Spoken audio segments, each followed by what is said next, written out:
So in today's video, I'll be walking you through how I almost quit my job as an AI engineer. So if you are new to this channel, just hit the subscribe button and then like the video.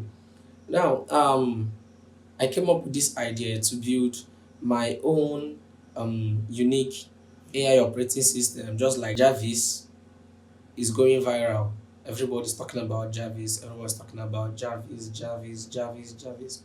But then I was thinking of building my own unique autonomous AI operating system.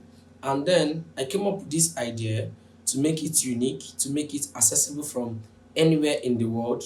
Of course, I have to host it.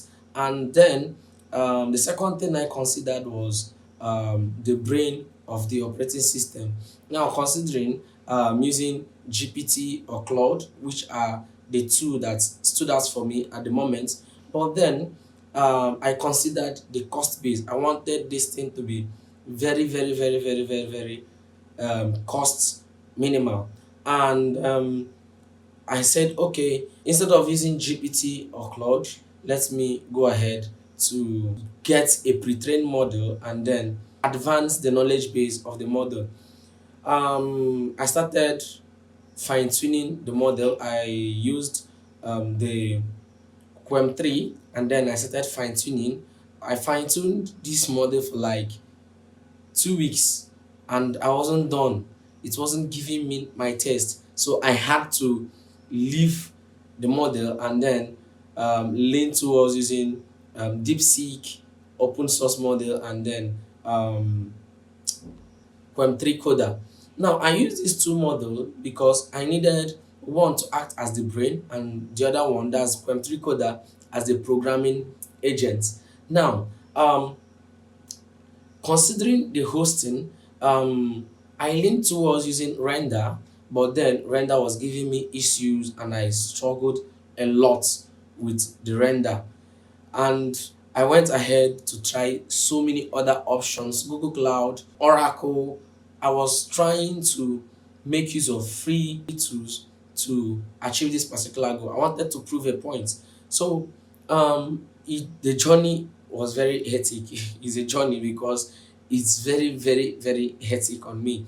And then currently now I have I tried Zapier. Yes, I tried Zapier, and Zapier was working well until yesterday. Zapier refused to work, and my voice model I was using, I used a voice from 11 Labs. It also refused to work yesterday. Now I'm thinking of moving forward with other alternatives. I want to go on with N8N. Of course, I have to pay for N8N. So that brings me to conclusion that achieving an autonomous AI operating system cannot be done completely free. But then N8N cost is very, very minimal. Now, what are the scope of this operating system? I can access it from anywhere, number one. When it is installed on my PC, it can have control of my PC.